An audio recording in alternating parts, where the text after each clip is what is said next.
Hi, my name is Maddie and I'm addicted to vaping. And I'm here with my dog Sully, and I'm going to try to quit vaping. And Sully, sit. Get up here. Come on, uppy uppy. Good boy. You stay there.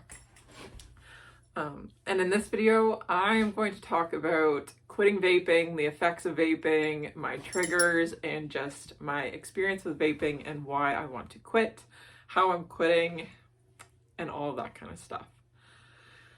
So I guess we'll just start off by I'll explain how I started vaping, my vaping story. So I bought my first vape in February of 2017. I have a notebook here. I just wrote everything out so I can refer to it, and have like a physical paper copy that I can refer back to if I need it, like if I feel a relapse coming on. Anyways, I'm getting ahead of myself.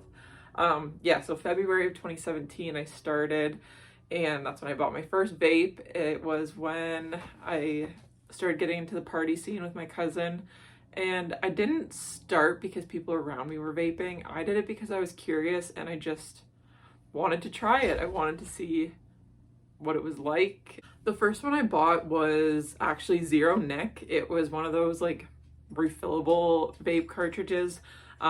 And I got the Zero Nic juice. I just started that, and it lasted a while until my parents found it and I bought a new one. So my addiction or fascination with vaping started right from the beginning. Like as soon as they took it, I was trying to find how to buy a new one.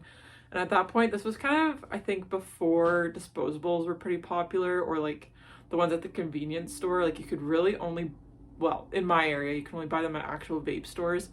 And I wasn't 18 yet, so I had to try and find a way around it, which I did, and I kept buying more. And my parents kept taking them because they didn't want to encourage this habit. And I wish I listened to them, but I kept buying more, and it actually caused a lot of issues with my family.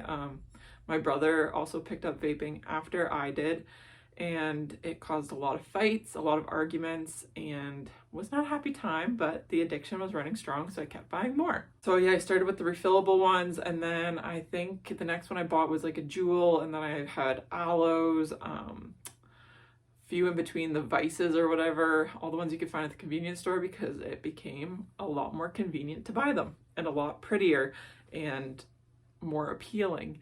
And then now what I'm using is a Flavor Beast. I tried to look up online the ingredients, and you can't really find a lot about them, but they're like 20 milligrams of nicotine. I've been vaping for over 6 years now, which is crazy. On and off, I've tried quitting in between there. The most I would last is like a week, if even that, honestly.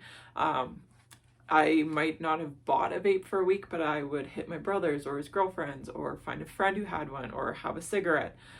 So I was always getting a fill of nicotine, like probably at least once a week for the last 6 years, which is disgusting to think about. All of that in my body for 6 years. I've been doing this 6 years. It wasn't just that social. It was, I would do it at home. I would do it in my bed. If my car was really bad, I would do it everywhere. It wasn't just a social at party things or out at the bar. I always had one. I would do it at school. I remember doing it in lectures my first year in a big lecture hall with my little Juul.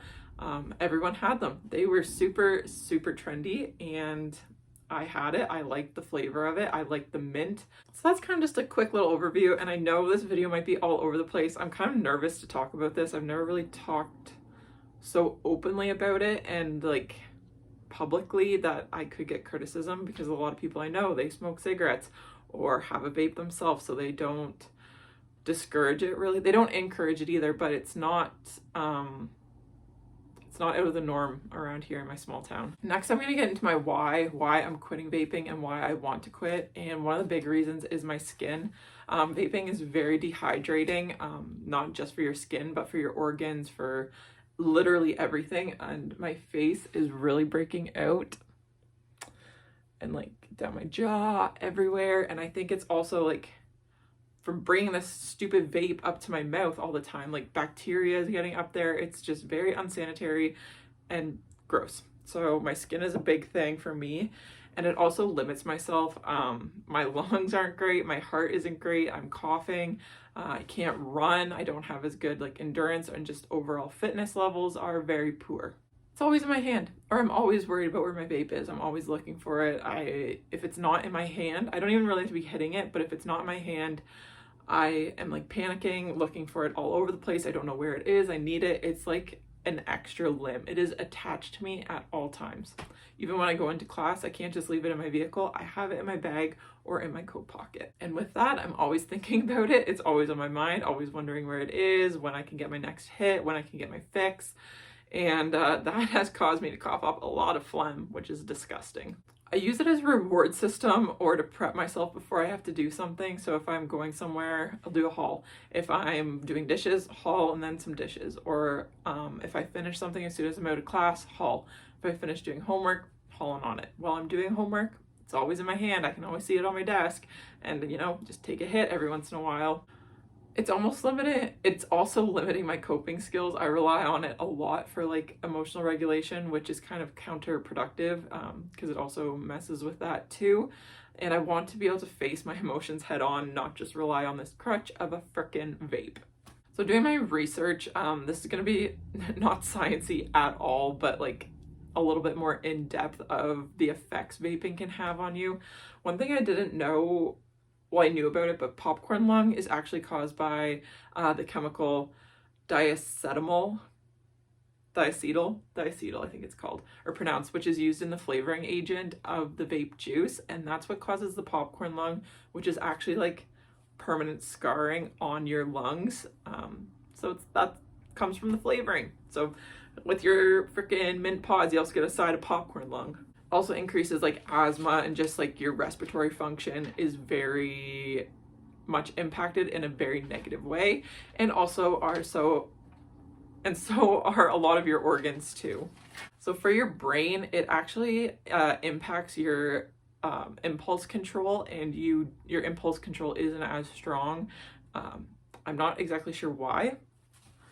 Also impacts your attention and your ability to focus, and which can also in turn lead to mood disorders, anxiety, depression, mood swings, which I suffer from immensely. If you're younger, when you start, or even at any stage in your life, it impacts your cognitive development, so especially detrimental to younger people, which I was 17 when I started. That is pretty young, so it has impacted the way my brain has developed and my cognitive thinking and like decision making, and I think that's like a lifelong thing. Another thing that it impacts is the neurons in your brain and how they fire. So that can lead to tremors and muscle spasms, which I do have tremors. My hands shake pretty badly. That actually wasn't that bad. Right now they're pretty good. But I have noticed that, especially in the morning when I first wake up, or if it's been a while since I've had a hit off of it, my hands are like, not like shaking super bad, but like they do got a bit of a twitch to them. For your heart, it actually constricts your blood vessels, which doesn't allow the blood flow to go through your body, impacting your circulation to all of your extremities, your limbs, your heart, your lungs, your brain. And with that, it can create an increase in your heart rate and also your blood pressure.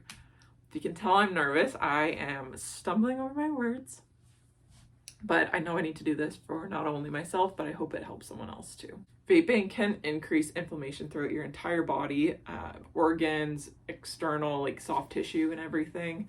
It also dysregulates your nervous system, which a lot of people use vaping to try to regulate that and try to self-soothe with vaping, but it actually kind of does the opposite, creates a really high spike in like your hormones and chemicals and stuff, which for like a moment, it makes you feel better, but then the come down is a lot more extreme. Can also potentially impair your memory, which I find is kind of fascinating, but I'm not really surprised because I think for me, it's always like under my subconscious. So I'm kind of thinking about it. So I'm not really focused on what I'm trying to learn or remember. I'm just going to quickly rhyme off a few other things. They're carcinogenic, dehydrating, which can cause your dermatitis, like on your face, and I get it really badly on my chest as well. Nauseas, you have an increased risk for strokes, You can have an irritated mouth and throat, so whether that's being like dry or like kind of scratchy and itchy. It's obviously very addictive. I wouldn't be making this video if it wasn't. It can also cause some gastric distress, and also your teeth can be damaged from the flavoring, which I'm not surprised. And also kind of how you hold it, like, I'm not gonna, yeah, anyways. So I'm gonna go over kind of the benefits of quitting with like specific dates. So after like your last time of vaping, the nicotine can actually leave your body within about 2 to 3 days. And surprisingly, within 20 minutes of having your last hit of nicotine, your blood pressure and heart rate can level out and recover and get to a better baseline. After 12 hours, the carbon monoxide levels return to a normal baseline in your body as well. Within 2 weeks, your circulation and lung function begin to improve. And then ranging from like a month to 9 months, 9 months within that span, your breathing improves, your coughing subsides, and I'm sure everyone's kind of heard of like the coughers hack or the smokers hacking. Like when they cough, they don't cough, they like have a hacking noise. So you actually return back to your cough, which can effectively get rid of the phlegm and any like discharge that's causing you to cough. Some side effects I suffered with was my skin really breaking out and being dry.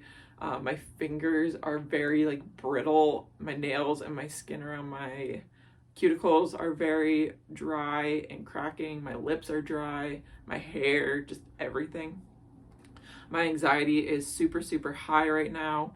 When I'm at home, I'm actually less social because I'm so focused on vaping. I just spend all the time in my room because my parents don't like that. So I have to do it in my room, and I am prioritizing vaping over spending time with my family. It's really sad.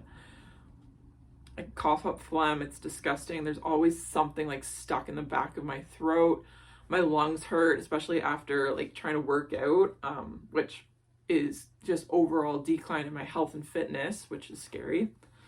I get headaches too, addicted, shocker. Dry mouth, just my heart health isn't as good, my cardiovascular. I can't focus without it. If I don't know where it is, I can't do a task without knowing where it is or seeing it. It's expensive, I get irritable, and I also have a dysregulated eating pattern. I think that's because I'm always craving sweets because I have a sweet juice flavor. Like in my vape, it's like kiwi something. But anyways, yeah, I'll hit it, but then that doesn't satisfy anything. It just creates more of a craving for other sweets. That's most of them. There's also like other things, but those are the big ones that stuck out to me. A lot of my triggers come from boredom or just getting into the habit of having the vape. So like when I get into my car, I'm vaping. Before I start a task, vape. It's just more of a habit. It's like the trigger of a habit cycle, and I want to try to break that. So like, for example, these are all the things that like trigger me wanting a vape. So starting a task, like leaving my car or starting homework or going into school, going to bed. Even when I wake up, that's the first thing I think about too. When I'm overwhelmed, I use it also as a reward and incentive to start and finish tasks. I do it for stress and emotional dysregulation, which I touched on before. And doing my homework is also a big thing too. So a couple of tips for quitting I've gathered is first to identify your why, identify your triggers, and finding a coping mechanisms, multiple, plural, lots of them, all of them.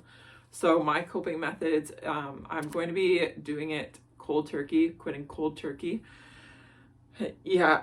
And other things I want to implement instead of vaping is like exercising or reading, finding a fidget toy or like something to keep my hands busy. I think that's the biggest thing because I just like holding it. I just like having it in my hand and holding it.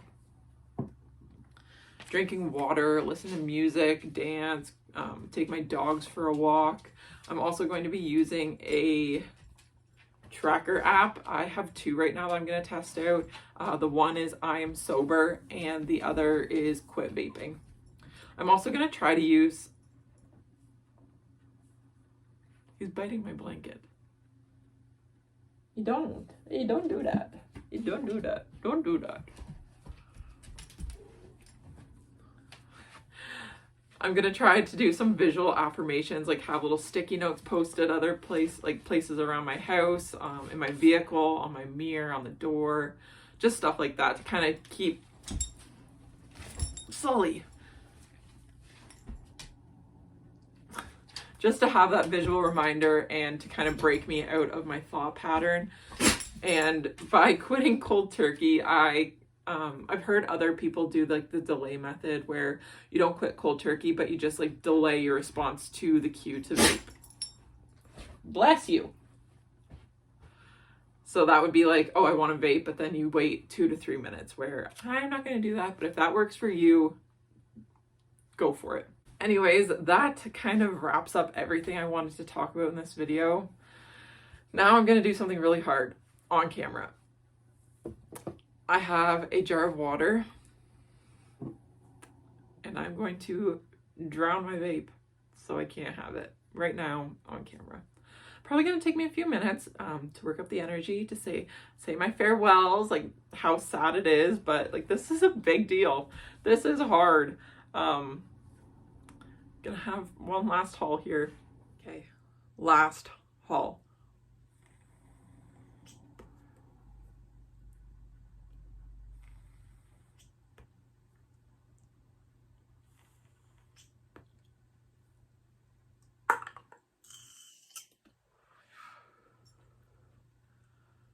Well, there she goes.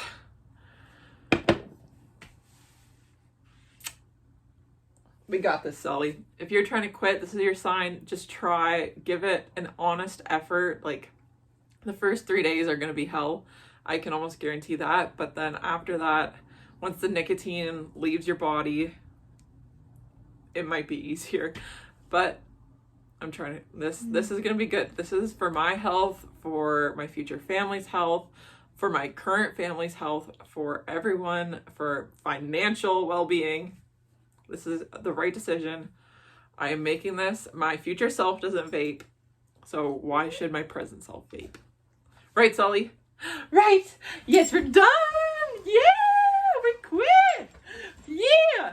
Woo! Get hyped. Get yourself a hype dog. Yes, Sully! Woo!